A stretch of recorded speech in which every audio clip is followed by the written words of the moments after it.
Élevons nos voix pour l'adorer. Élevons nos voix. Élevons nos voix pour l'inviter. Jésus, Jésus le roi des rois. Jésus, tu es le bienvenu. Jésus, tu es le bienvenu.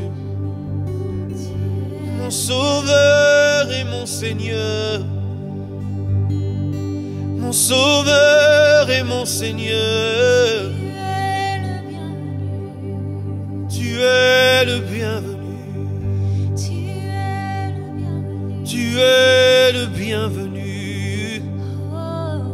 Mon sauveur et mon Seigneur. Mon sauveur et mon Seigneur. Tu es le bienvenu. Tu es le bienvenu. Tu peux lui dire en ce moment, tu es le bienvenu. Tu es le bienvenu dans nos maisons. Mon Seigneur et mon Sauveur, tu es le bienvenu. Oh, oh, oh, oh, oh. Est-ce qu'on peut élever son nom avec un cœur reconnaissant? Jésus, Jésus, oh, tu es le bienvenu en ce lieu. Tu es le bienvenu en ce moment. Nous t'accueillons, nous t'invitons, prends toute la place. Oh, oh, hey.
Avec reconnaissance.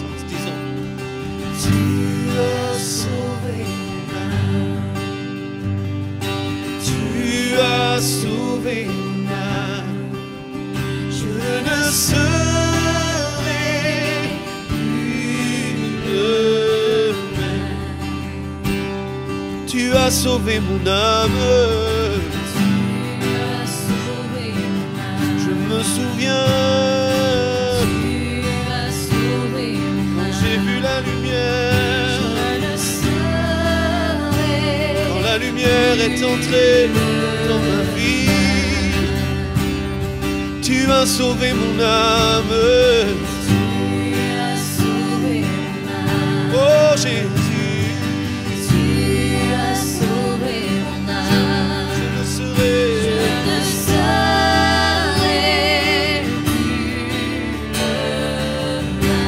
Est-ce que quelqu'un peut être reconnaissant et dire tu as sauvé mon âme? Je marchais dans les ténèbres, mais maintenant je vis à ta lumière. Tu as fait de moi une nouvelle créature. Je suis enfant de Dieu, tu as sauvé mon âme. Oh. Et mon nom est inscrit dans le livre. Je ne serai plus le même, plus le même. Tu as sauvé mon âme. Tu as sauvé mon âme. Tu as sauvé mon âme. Je ne serai plus le même. Tu as sauvé mon âme. Alléluia. Je ne serai plus le même, plus le même. Ma réponse est, ma réponse est Alléluia. À toi mon sauveur. Alléluia. Ma réponse est Alléluia. Pour ce que tu as fait, à toi mon sauveur. Alléluia. Ma réponse est Alléluia. Quand je me souviens de ce que tu as fait, à toi mon sauveur. Alléluia. Tu as changé ma vie. Disons, tu as changé ma vie. Tu as changé ma vie.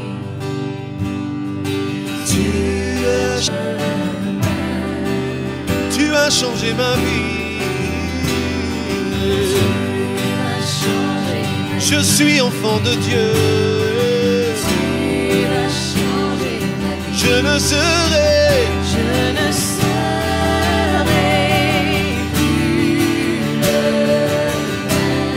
Tu as changé ma vie.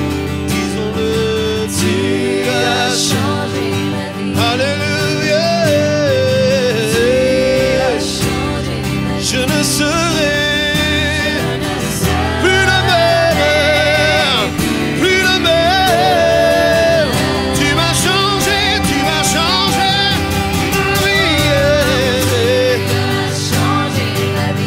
Tu m'as changé ma vie.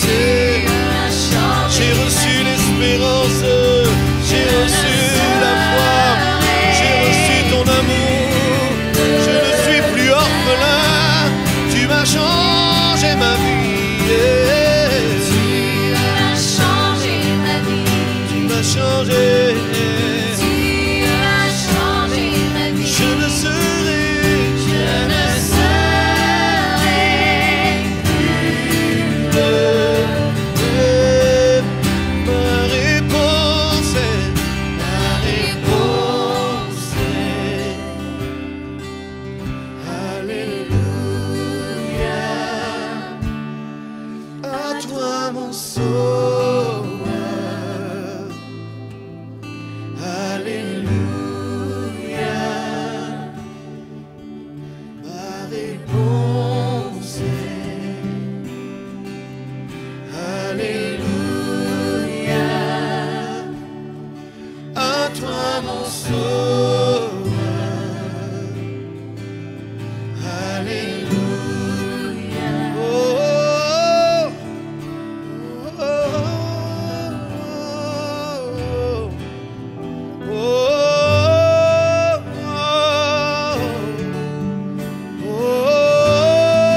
oh, louange à toi, louange à toi, disons-le. Oh, oh, oh,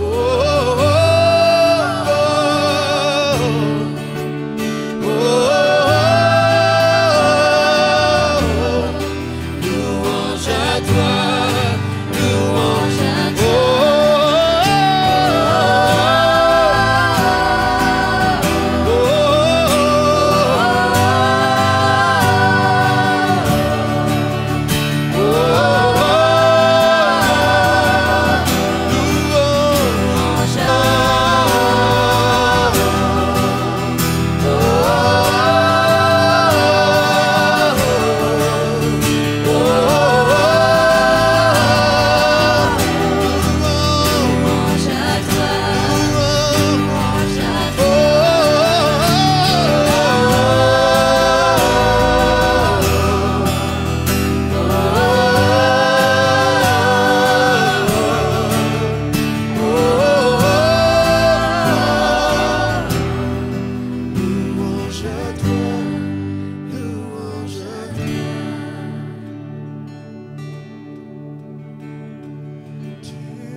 Je ne serai plus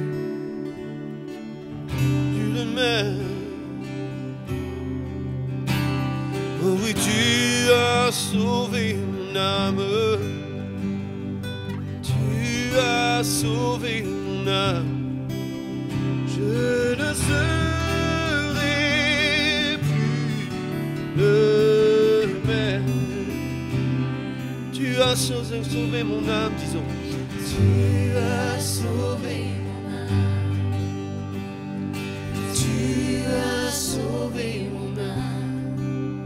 Je ne serai plus le même. Tu as changé ma vie. Tu as changé ma vie.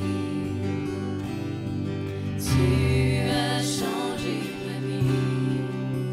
Je ne serai plus le même.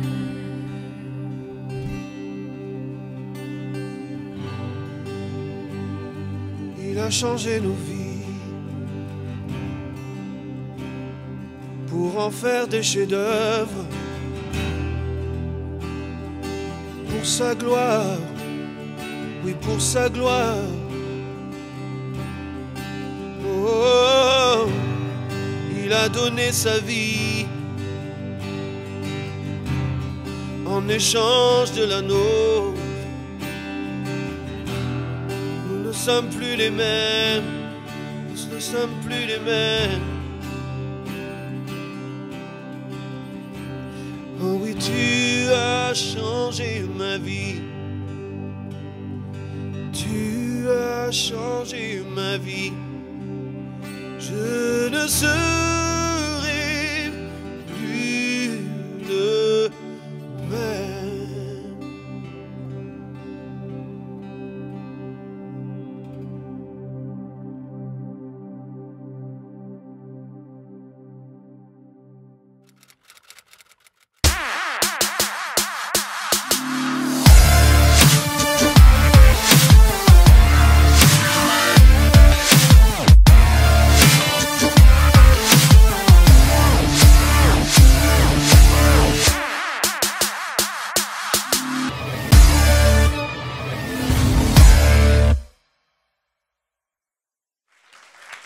Bon matin et bienvenue à l'Église de la Victoire. J'ai mon épouse merveilleuse Mathilde qui est à mes côtés ce matin. Ça va bien, chérie? Ça va très bien, merci. Oui, tu veux saluer les gens à la maison? J'aimerais bien. Bonjour à tous, bonjour ici présents dans la maison de Dieu. Bienvenue à l'Église de la Victoire. Bonjour à vous tous qui êtes à la maison, au Québec, au Canada ou bien dans les nations. Nous sommes heureux que vous soyez parmi nous ce matin. C'est un jour extraordinaire parce que c'est Dieu qui l'a fait et nous déclarons sur votre vie qu'il est un sujet d'allégresse, il est un sujet de joie. Je veux déclarer que la joie du Seigneur est votre force. Aujourd'hui, là où que vous soyez, alléluia, le Seigneur Jésus vous fortifie, alléluia, et Dieu est bon et ses bontés se renouvellent encore aujourd'hui. Dieu est le même hier, aujourd'hui, éternellement, et je crois qu'il va faire quelque chose de glorieux aujourd'hui. Tu as un message encourageant, tu as un message édifiant, mon mari, et je vais prier pour cette réunion, si tu veux, et je veux déclarer, Seigneur Dieu, que ta présence au milieu de nous fait du bien. Nous te remercions, Seigneur, parce que tu es bon, Père Céleste, nous te bénissons. Tu es le Dieu de grâce, tu es le Dieu de victoire, tu es le Dieu de faveur, tu es le Dieu d'amour. Et aujourd'hui, je prie que nous soyons saisis dans ta présence, que ton Saint-Esprit coule, que ta parole nous soit révélée d'une manière fraîche, nouvelle. Viens nous saisir par ta présence, viens nous bouleverser par ton amour, que tes révélations fraîches coulent au milieu de nous ce matin. Nous ouvrons nos cœurs, nous ouvrons nos yeux spirituels ce matin et nos oreilles sont toutes oui pour entendre ce que tu as à dire à ton Église. Nous déclarons que nous allons de gloire en gloire, de progrès en progrès. Alléluia, que ta parole nous édifie ce matin, que tu nous fais du bien. Ton serviteur est oint, il est audacieux, il est rempli de ta présence et de ton esprit. Et nous te glorifions aujourd'hui, que cette réunion soit pour ta gloire, pour l'avancement de ton Église et de tes enfants. Et nous te disons, à toi soit toute la gloire, Jésus-Christ. Alléluia et Amen, Amen. Alléluia. Gloire à Dieu. Merci, chérie. Amen.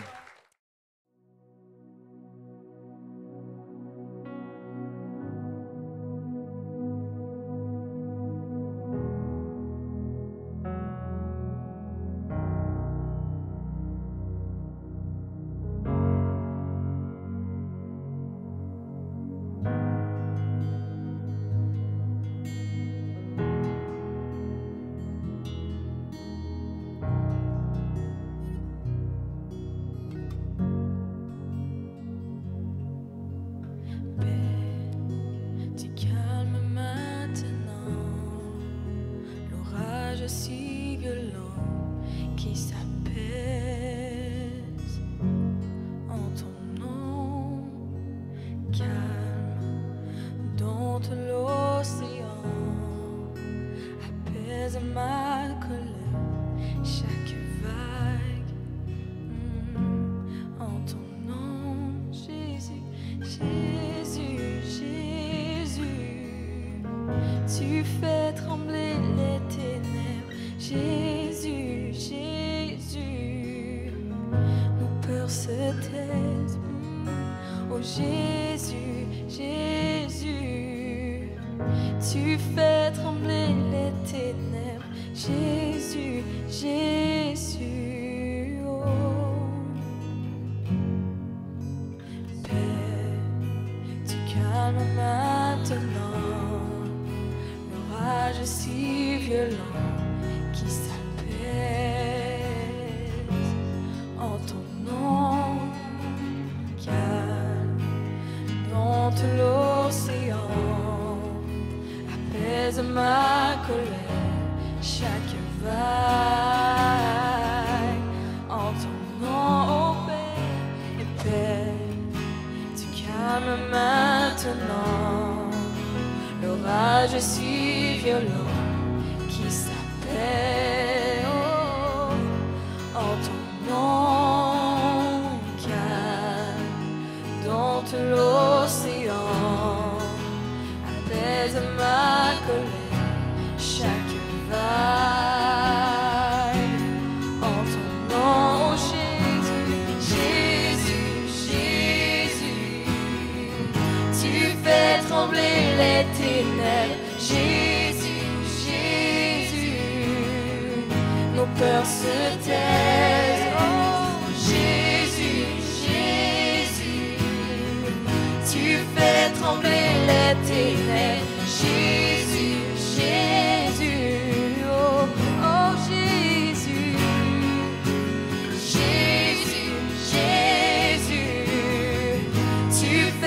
trembler les ténèbres. Jésus, Jésus, nos peurs se taisent. Jésus, Jésus, tu fais trembler les ténèbres.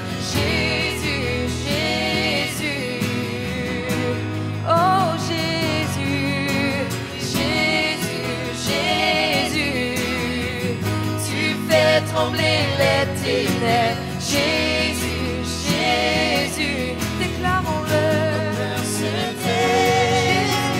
Jésus, Jésus, tu fais trembler les ténèbres. Jésus, Jésus, oh, oh, et souffle, souffle, que ces eaux reviennent.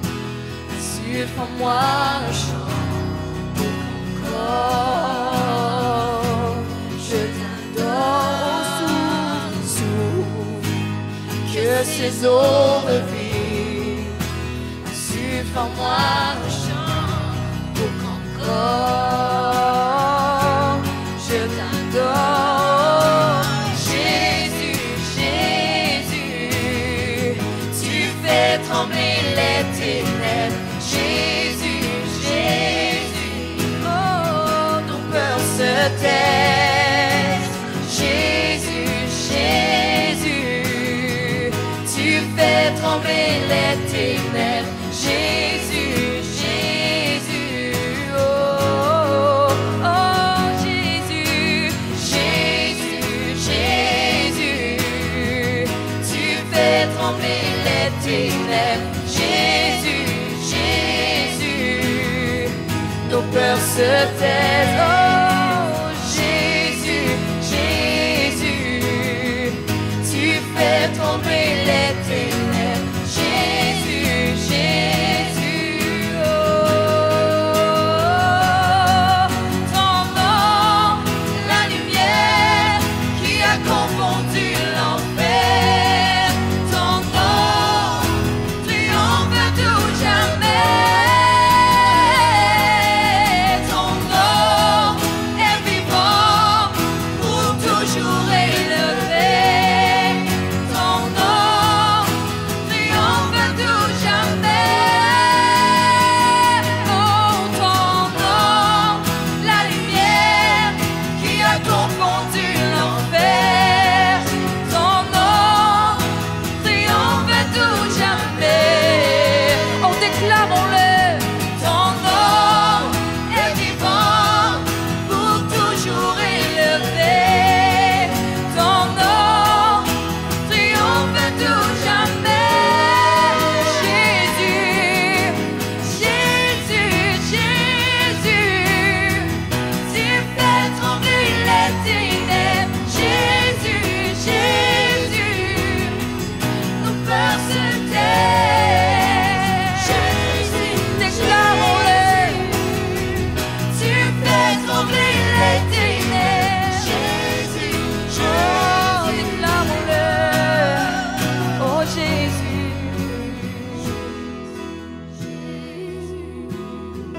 Tu fais trembler les ténèbres. Jésus, Jésus, alléluia. Peur se taise. Oh Jésus, Jésus, tu fais trembler les ténèbres. Jésus, Jésus, tu fais trembler. Tu fais trembler les ténèbres. Jésus, oh, le nom au-dessus de tous les noms. Et les ténèbres. Jésus, Jésus, Nos peurs se taisent. Jésus, Jésus, tu fais trembler les ténèbres. Jésus, Jésus, alléluia.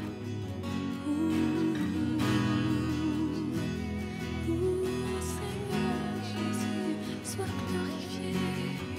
sois glorifié, Seigneur.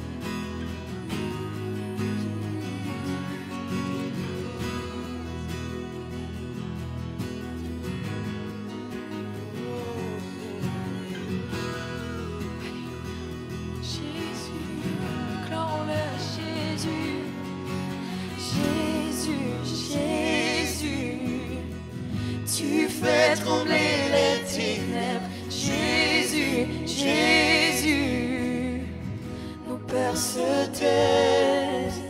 Jésus, Jésus, tu fais trembler les ténèbres. Jésus, Jésus, oh, Jésus, Jésus, Jésus, tu fais trembler les ténèbres. Jésus, Jésus, mon peur se taise. Jésus, Jésus, Jésus, tu fais trembler les ténèbres. Jésus, Jésus, Alléluia.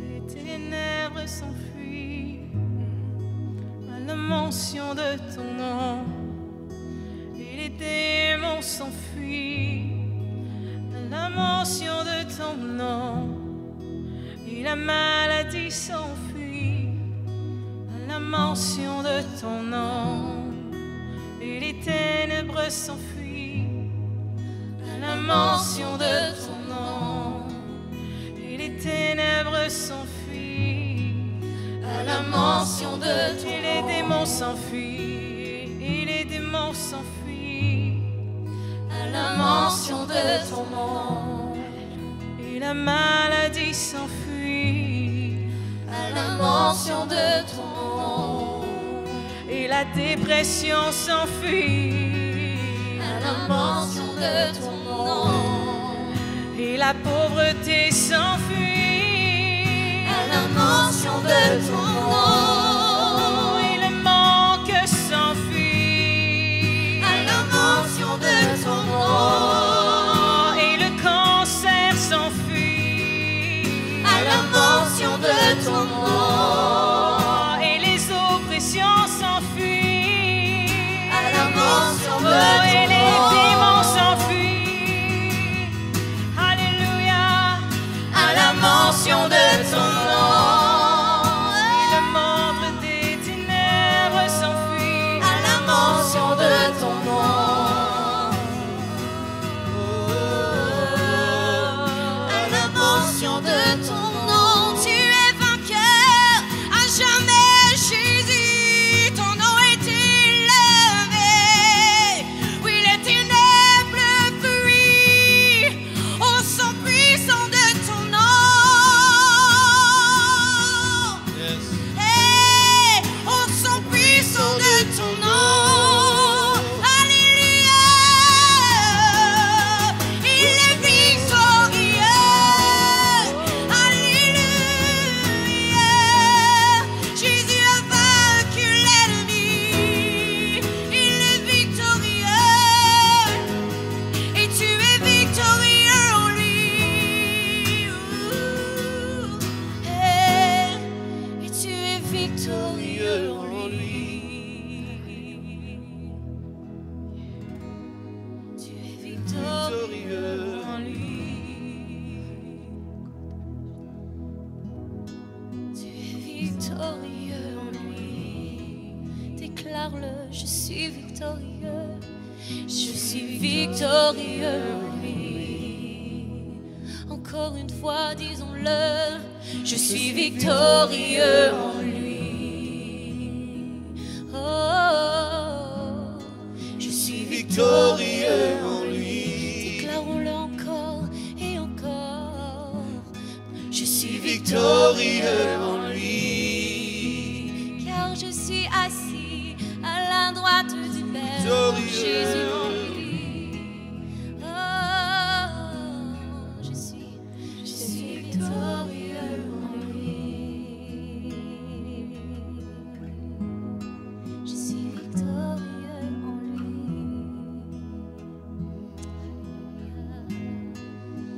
Oh, alléluia, Seigneur, merci pour ton nom qui donne la vie et la vie en abondance. Oui, la vie en abondance. Oui, ce nom est puissant.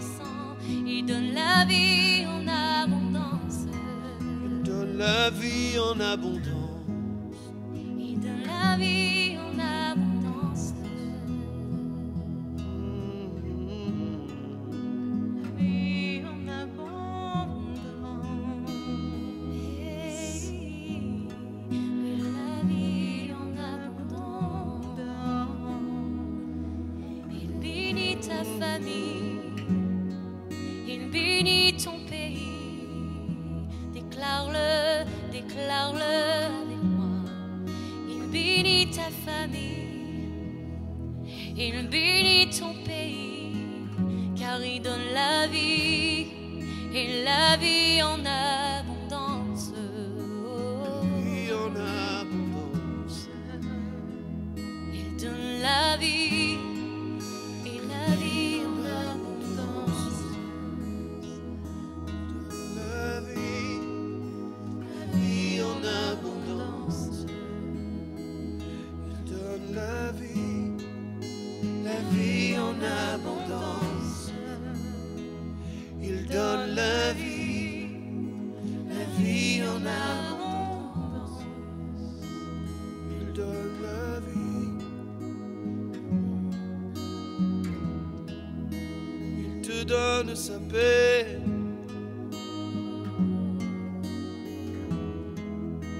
Il te donne sa paix. Il ne donne pas comme le monde donne. Il te donne sa paix. Il te donne sa joie. Laisse-toi remplir, laisse-toi remplir de la joie du Saint-Esprit.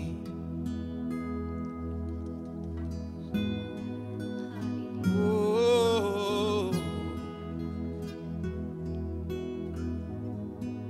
Que la joie du Saint-Esprit soit ton partage aujourd'hui.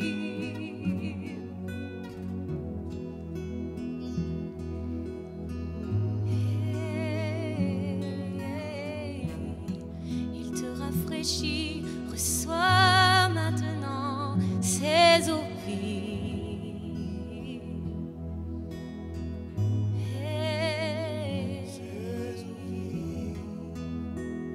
Il est un torrent, il n'a pas de fin. Il est un torrent qui n'a pas de fin. il est un torrent qui n'a pas de fin. Oui, viens boire à ce torrent Qui n'a pas de fin. Oui, viens boire, il est un torrent qui n'a pas de fin. Viens boire, Il est un torrent qui n'a pas de sois rafraîchi, il est un torrent torrent qui n'a pas de Et qu'as-tu besoin aujourd'hui? De l'amour, de la paix, de la joie. Il est un torrent Il est un qui n'a pas de fin.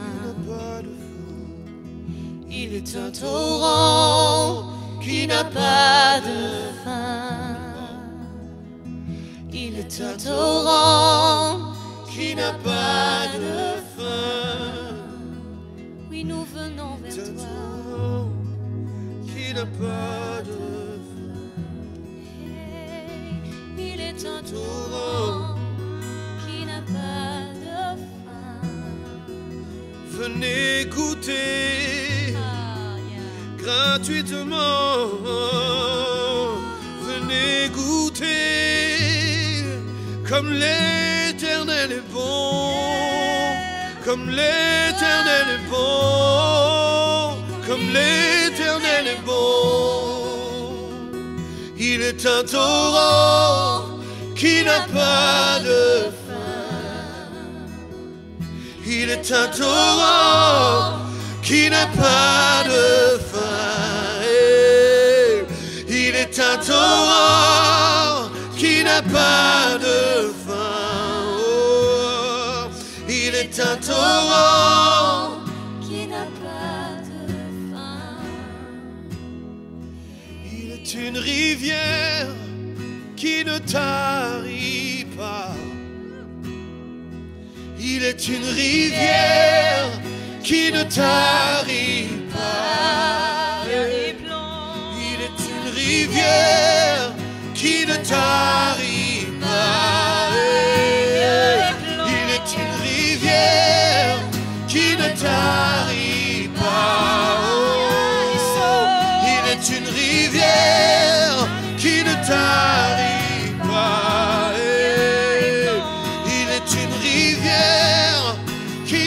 tarit pas. Il est une rivière qui ne tarit pas. Oh, alléluia. Il est une rivière. Si tu as un besoin maintenant, déclare avec nous. Il est une rivière. Il est une rivière qui ne tarit pas. Oh, il est une rivière qui ne tarit pas. Il est une rivière où je peux plonger. Il est une rivière qui ne tarit pas. Une eau qui ne déçoit pas.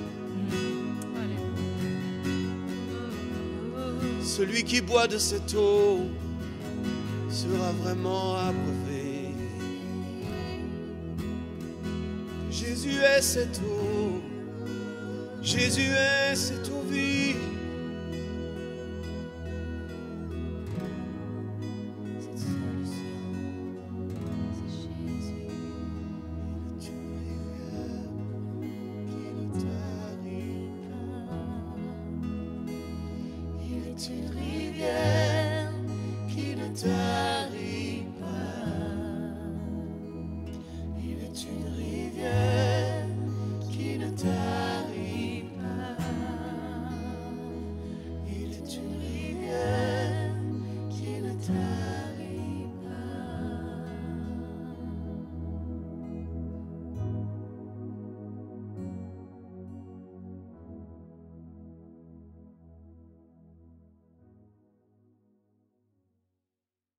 Amen. Ce matin, on va aller dans la parole de Dieu. Et si vous avez vos épées avec vous, gloire à Dieu, venez avec moi dans 1 Pierre, chapitre 5. Et on va aller au verset 5. Ce matin, on va parler de la progression. Dans notre monde, en fait, les gens veulent tous progresser. Il y a beaucoup de personnes qui vont consulter des coachs de vie, des personnes qui vont nous donner des stratégies pour avancer, pour progresser dans la vie en général. Les gens veulent accélérer dans les bonnes choses de la vie, n'est-ce pas vrai? Peut-être certains d'entre vous, vous avez déjà écouté des vidéos de coachs de vie, des personnes qui vont donner des conseils, qui peuvent être de bons conseils en fait. Mais vous savez, la Bible nous dit que le commencement de la sagesse, c'est la crainte de l'Éternel. Donc, quand je crains l'Éternel, quand je consulte cette parole, la parole de Dieu, je peux recevoir la sagesse de Dieu. Et même si les hommes peuvent avoir de bons conseils, nous savons que le meilleur conseiller, c'est l'Éternel Dieu. Notre Dieu est le meilleur conseiller. Amen. Et sa parole ne changera jamais. Même si on écoute quelqu'un, par exemple, qui nous donne des bons conseils en affaires, peut-être vous allez consulter quelqu'un qui peut vous donner des suggestions, des conseils pour votre entreprise, par exemple. Ça peut être de très bons conseils, mais ce qu'il dit aujourd'hui peut changer demain matin. Parce qu'il va y avoir des changements dans la société aussi, des changements économiques. Il y a toutes sortes de choses qui changent dans notre société. Mais celui qui ne change jamais, et les lois spirituelles de Dieu ne changeront jamais. Donc, on peut consulter aujourd'hui la parole de Dieu et dans 2000 ans, si on est encore ici, bien dans 2000 ans, les lois spirituelles n'auront pas changé. Donc, on peut relâcher notre foi dans la parole de Dieu et savoir que toutes les paroles de Dieu sont pour nous, oui et amen, et une certitude. Gloire à Dieu. Et ce matin, j'aimerais vous encourager à progresser dans les voies de Dieu, à progresser et accélérer dans la révélation divine pour votre vie. Est-ce que vous êtes prêts à vivre ça? Gloire à Dieu. Donc, il y a une grande portion de la société aujourd'hui qui sont à la quête, dans une recherche du bonheur. Au final, si quelqu'un fait des études pour devenir, je ne sais pas, un médecin, un entrepreneur ou peu importe, quand quelqu'un se consacre à faire quelque chose, en bout de ligne, son objectif, c'est d'être heureux en fait. C'est toujours ça. Si quelqu'un étudie, peu importe la formation où on prend des décisions dans la vie, l'objectif toujours, c'est d'être heureux. N'est-ce pas vrai? Il n'y a personne qui va faire des études pour être malheureux.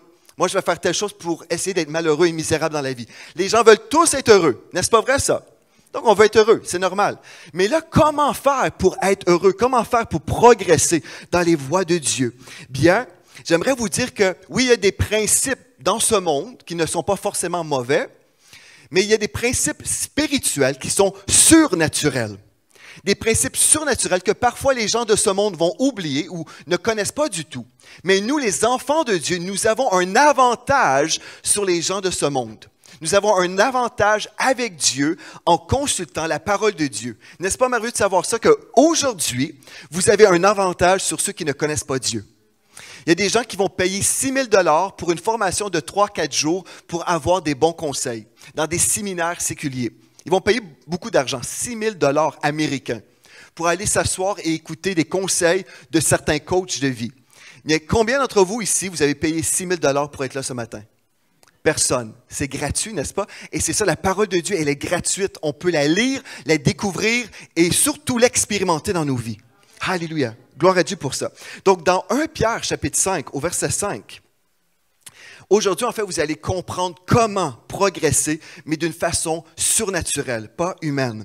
Dans 1 Pierre 5,5, dans la version second 21, nous lisons « Dans vos rapports mutuels, revêtez-vous d'humilité, car Dieu résiste aux orgueilleux, mais il fait grâce aux humbles. » Ça, c'est une chose hyper importante que le monde ne prêchera pas forcément et on ne pourra pas s'imaginer qu'une des façons qu'on peut vivre le progrès, c'est en choisissant d'être une personne humble. En fait, dans les réseaux de coach de vie, si on veut, dans le monde, les gens ne parlent pas vraiment de l'humilité comme étant une des stratégies pour avancer. Mais pourtant, selon Dieu, l'humilité, c'est une des choses les plus importantes. En fait, dans la parole, le Seigneur Jésus a dit que le serviteur serait le plus grand parmi nous. Celui qui accepte d'être un serviteur, quelqu'un qui choisit de se revêtir d'humilité. Ça, c'est très important. Et le texte nous dit, « Revêtez-vous d'humilité, car Dieu résiste aux orgueilleux. » Et quand on étudie ce texte qui nous parle que Dieu va résister l'orgueilleux, ça veut dire en fait qu'il va déployer toutes ses armées pour empêcher le progrès d'une personne. Qui d'entre vous, vous aimeriez ça, être résisté par Dieu? Personne, hein? On veut avoir plutôt la main de Dieu, l'approbation divine sur notre vie. On veut expérimenter la faveur de Dieu. N'est-ce pas vrai, ça? On veut vivre la faveur de Dieu. Et c'est ça que le texte nous dit. Donc, Dieu résiste aux orgueilleux, mais la bonne nouvelle, c'est qu'il est écrit, mais il fait grâce aux humbles. C'est-à-dire, il donne une faveur surnaturelle aux humbles. Donc, si je veux vivre dans la faveur surnaturelle sur ma vie, je dois chercher à être humble. Mais la façon qu'on a conçu l'humilité dans le corps de Christ et dans la religion, si on veut, on a entendu ce texte-là et on a imaginé en fait que l'humilité, c'était le mépris de sa personne. Donc, je me méprise. Je vais dire que je suis une mauvaise personne. Je suis un moins que rien. Dieu est grand et moi, je suis rien du tout. Et puis, je suis comme un petit ver de terre. Je l'ai déjà dit ici à l'église, mais je sens en même temps qu'il y a des cantiques en anglais où on chante « Nous sommes des pauvres vers de terre ». Oui, il y a un cantique comme ça « Je suis un ver de terre ». Parce que je veux m'humilier devant Dieu. Et c'est une pensée, certainement la personne qui a écrit ce texte s'imaginait en fait que c'était quelque chose de bien, c'était l'humilité même. Mais en fait, imaginez quand Dieu a créé l'être humain. Il a créé l'être humain dans sa catégorie. Dieu le Père parlait avec Adam tous les jours. Le Seigneur parlait tous les jours avec cet homme, Adam, qu'il avait créé. Il n'avait pas créé un singe, il avait créé un homme spirituel avec qui il parlait tous les jours. N'est-ce pas merveilleux? Donc, l'être humain a été créé dans une catégorie supérieure aux vers de terre, supérieure aux animaux, mais une créature spirituelle qui avait cette capacité de parler à Dieu. Et aujourd'hui, nous sommes encore dans cette situation, dans cette position où on peut parler avec Dieu. Alléluia pour ça. Gloire à Dieu. Donc, si je veux vivre la faveur, la grâce, parce que le mot grâce nous parle d'une faveur surnaturelle, nous devons désirer marcher dans l'humilité, mais ce n'est pas cette conception de l'humilité selon la religion. L'humilité véritable, on va voir ça aujourd'hui. C'est quoi l'humilité véritable? Je vais poursuivre avec le verset 6, maintenant, 1 Pierre 5, 6. Il est écrit, « Humiliez-vous donc sous la puissante main de Dieu, afin qu'il vous élève au temps convenable. » Wow! Humiliez-vous, donc c'est moi, je vais choisir de m'humilier devant le Seigneur, sous la puissante main de Dieu. Donc, ce n'est pas moi qui va essayer de m'élever, mais je vais m'humilier. Je vais choisir moi-même de m'humilier devant le Seigneur sous la puissante main de Dieu. Et là, le mot « afin » est important. Afin qu'il vous élève au temps convenable ou au bon moment. Donc, Dieu au final, Dieu veut vous élever. Alléluia. Il veut vous élever. Mais quand l'être humain essaye d'être élevé par ses propres forces, humainement, c'est alors qu'il va chuter et qu'il va même vivre la résistance de Dieu. Pourquoi? Parce que c'est humain au lieu d'être l'approbation divine. Alléluia. Et dans Jacques, chapitre 4, verset 10, il est écrit, « Humiliez-vous devant le Seigneur et il vous élèvera. » Dieu va vous élever. Dieu va vous élever et quand il va vous élever, c'est toujours pour représenter le cœur de Dieu dans notre monde. Quand vous allez agir, les gens vont pouvoir voir la main de Dieu sur votre vie. Ils vont pouvoir constater que vous, l'enfant de Dieu, vous êtes comme Christ. Alléluia. L'enfant de Dieu, celui qui a été adopté dans cette famille royale, est un chrétien. Mais avez-vous remarqué que dans le mot chrétien, il y a CHR qui a une association, si on veut, au mot Christ. Si nous sommes chrétiens, c'est parce que nous sommes supposés d'être comme Christ. Amen. Christian, en anglais, c'est plus facile. On voit vraiment le mot Christ dedans, Christian. Mais nous, les enfants de Dieu, quand on voit notre vie, quand les gens voient votre vie, on devrait voir Jésus-Christ. Amen.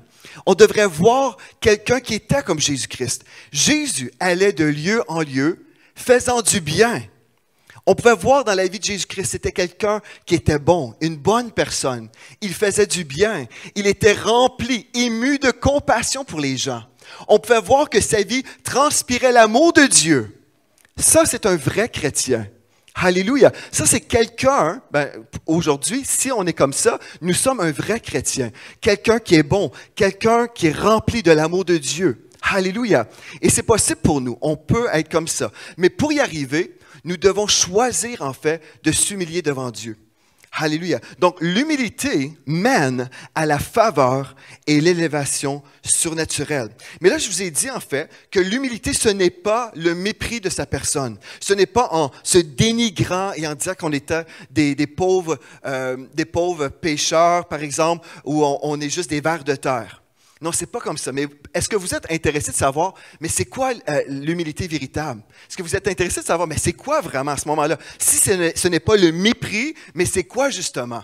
Bien, on va aller voir dans la parole de Dieu. En fait, dans le psaume 139, au verset 14, le psaume 139 et au verset 14, on va aller voir un texte que peut-être vous connaissez déjà. La première chose que j'aimerais vous dire ce matin, comment s'humilier véritablement? La première chose que j'aimerais vous dire, c'est en valorisant la parole de Dieu avant votre opinion. La marque de l'humilité, c'est de valoriser ce que Dieu a dit avant de valoriser notre propre opinion ou l'opinion de nos amis ou l'opinion de ce monde. Mais c'est de valoriser par-dessus toute autre chose la parole de Dieu. Amen. Est-ce que vous êtes d'accord avec ça? Donc, si je valorise quelqu'un, je vais valoriser sa parole. Si je méprise sa parole, je dis, oh non, peu importe ce que la personne dit, moi, ça ne vaut rien, je ne considère pas sa parole. Ça veut dire également que je ne considère pas la personne qui vient de parler. N'est-ce pas vrai, ça? Est-ce que vous voyez un lien? Si je valorise les paroles de mon épouse, bien, je la valorise. Mais si je rejette tout ce qu'elle dit, je rejette ma femme en même temps. Est-ce que ça fait du sens? Donc, c'est tellement important. Si je valorise Dieu, je vais valoriser sa parole. Et quand j'ai des opinions qui semblent contredire la parole de Dieu, c'est là où je vais m'humilier devant le Seigneur et je vais dire, Seigneur, tu dis des choses que je trouve difficiles à comprendre, que je trouve même difficiles à croire, mais pourtant tu le dis, donc je vais croire ce que tu as dit. Et là, même s'il y a des gens de ce monde qui disent tout le contraire, je vais continuer à croire ce que Dieu a dit. Donc ça, c'est la première chose. Si je veux accélérer et progresser, je dois premièrement m'humilier et l'humilité implique croire la parole de Dieu. Le psaume 139, verset 14, ici David a dit, « Je te loue de ce que je suis une créature si merveilleuse. » C'est pas simplement « je te loue parce que je suis OK, Seigneur ». Non, il dit « je te loue de ce que je suis une créature si merveilleuse. » C'est pas juste merveilleuse, mais si merveilleuse. Tes œuvres sont admirables et mon âme le reconnaît bien. Alléluia. Avez-vous du mal à croire ça sur vous aujourd'hui, que vous êtes une créature si merveilleuse? Quand vous étiez à l'école et on vous enseignait que vous étiez un descendant d'un singe, peut-être vous aviez plus de facilité à croire ça. Ben oui, c'est vrai, je suis tellement animal, je suis tellement incontrôlé. Peut-être vous pouvez vraiment identifier au singe et croire que c'est possible qu'on descende des singes. Mais quand on a cette nouvelle identité en Christ, que nous sommes une créature si merveilleuse, on a du mal à le croire. Et on se rejette, n'est-ce pas vrai ça? On se rejette, on dit, ben non, je ne suis pas une bonne personne, parce que nos yeux sont toujours centrés sur nous-mêmes.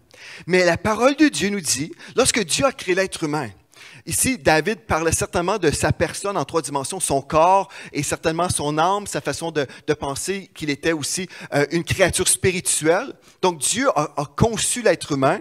Il dit, je te loue de ce que je suis une créature si merveilleuse. Tes œuvres sont admirables. Si c'est vrai là, que je commence à croire ça, et mon opinion dit le contraire, non, tu es tellement dans l'échec à tel niveau dans la vie, blablabla, et là, on commence à se mépriser. Mais si je me sépare de ce mensonge et j'accepte le rapport de Dieu, là, je commence à entrer dans l'humilité. Et pourtant, orgueille-toi. Mais pourtant, non, ce n'est pas l'orgueil. À ce moment-là, ce que le monde perçoit comme étant de l'orgueil, c'est de l'humilité. C'est vrai? Donc, vous pouvez vous regarder dans le miroir et vous pouvez dire, je suis une créature si merveilleuse. Et quand vous le dites, Dieu dit, voilà une personne humble. Mais la chair va dire, non, non, non, c'est pas humble ça, c'est vraiment orgueilleux. Vous allez voir pourquoi c'est important de comprendre ces choses-là. Parce qu'une personne merveilleuse va faire des choses merveilleuses. Une personne aimante va aimer, tout simplement. Une personne merveilleuse va faire des choses merveilleuses. Et Dieu a besoin des personnes. Dieu a besoin d'avoir des personnes merveilleuses qui le représentent. Des personnes remplies d'amour, des personnes remplies de compassion, des personnes intègres. Alléluia, des personnes droites. Dieu a besoin des gens comme ça. Alléluia. Et pourquoi? Venez avec moi dans Matthieu 19, au verset 19. Alléluia. Matthieu 19, au verset 19. Alléluia. Gloire à Dieu. Dieu a tellement besoin qu'on puisse, nous, les enfants de Dieu, progresser dans la vie. Qu'on puisse progresser et accélérer dans les choses de Dieu. Parce qu'il y a un monde qui se perd. Et Dieu a besoin d'avoir des représentants qui le représentent bien, qui représentent bien son cœur. Des gens qui sont comme Christ. Alléluia. Gloire à Dieu. Il est écrit, en fait, ici, c'était les paroles du Seigneur Jésus. Il est écrit, « Tu aimeras ton prochain comme toi-même. » Combien d'entre vous, vous l'avez entendu ça? « Tu aimeras ton prochain comme toi-même. » Et ce qu'on entend, c'est que oui, je dois aimer les gens. Je dois aimer les gens et Jésus veut que j'aime les gens. Le Seigneur veut que j'aime les gens. C'est vrai ça. Donc, c'est ça qu'on entend. Mais ce qu'on oublie, ce qu'on ne remarque pas, le texte nous dit « comme toi-même. » Tu aimeras ton prochain comme toi-même. Mais si, en fait, à cause de la religion toxique, si on veut, où les êtres humains sont plutôt dans le mépris de leur personne, oui, ils sont dans la pénitence, mais ils se voient comme étant des vers de terre, par exemple, où Dieu est en colère contre nous, où on est vraiment dans le mépris total de notre personne. On s'imagine que Dieu ne nous aime pas, on s'imagine que Dieu n'est pas vraiment fier de nous, pas très content. Donc, on a cette imagination, cette pensée que Dieu n'est pas content avec nous, et on se voit dans cette position où Dieu ne nous aime pas vraiment. Ça, c'est de la religion, ça, qui nous a enseigné comme ça. Mais la vérité de la parole de Dieu, c'est que Dieu conserve, il nous conserve sa bonté. Dieu nous aime avec un amour éternel. Il nous aime, et on dit, oui, je sais, Pasteur Joël, que Dieu nous aime, mais à cause de telle ou telle chose dans ma vie, je sais que Dieu n'est pas vraiment heureux avec moi, pas très content, et quand ma vie va être parfaite, c'est alors que je vais vraiment le croire sincèrement que Dieu m'aime. C'est alors que je vais vraiment croire que Dieu m'approuve. Mes frères et sœurs, ici, ce texte-là, on va y revenir, puis on prend notre temps aujourd'hui. C'est correct? Des fois, je suis là, je prêche vite, je vous apporte beaucoup de versets de la parole. Mais cette parole a besoin de descendre dans nos cœurs. Parce que Dieu nous appelle à briller, frères et sœurs. Il nous appelle à faire un impact. Frères et sœurs, quand nous voyons dans notre société les gens qui se tournent vers les coachs de vie pour être encouragés, pour recevoir de l'enseignement spirituel, c'est parce qu'il y a un déficit dans le corps de Christ. Il y a un déficit dans l'Église de Jésus-Christ. C'est vrai ça, frères et sœurs. Les gens se sont tournés vers l'Église pendant un temps, mais ils ont rencontré un Dieu qui n'est pas celui de la Bible. Ils n'ont pas rencontré un Dieu aimant, un Dieu qui veut transformer des vies. Ils ont plutôt entendu parler d'un Dieu avec un bâton qui est là pour les punir. Et c'est ça la religion. C'est toujours cette image d'un Dieu en colère. Mais Dieu est rempli de compassion. Il est compatissant. Alléluia. Il veut transformer des vies. Lorsqu'une personne arrive et cherche Dieu, Dieu n'est pas là pour l'écraser, mais Dieu est là pour le restaurer sa vie, pour le délivrer des œuvres du royaume des ténèbres, pour lui donner de l'espoir, un avenir et de l'espoir. Alléluia. Le texte nous dit, tu aimeras ton prochain comme toi-même. Mais si je n'arrive pas à m'aimer, frères et sœurs, je n'arriverai pas à aimer mon prochain. C'est ça que le texte me dit. Tu aimeras ton prochain comme toi-même. Ou tout comme tu t'aimes, tu vas aimer ton prochain. Mais si je suis là et j'ai du mal à dire, je me regarde dans le miroir et je dis, je suis une créature si merveilleuse, mais j'ai du mal à croire ça. Bien, quand je vais parler avec quelqu'un qui ne connaît pas encore Christ, je ne pourrai pas lui dire en fait que Dieu la voit comme étant une personne si merveilleuse. Parce que mon regard sur moi-même, c'est, moi je suis de la pourriture. Et puisque moi, je suis de la pourriture, je vais voir la personne comme étant la même chose. Dans mon approche, et on a vu ça depuis qu'on a prêché les 2 dernières semaines, on a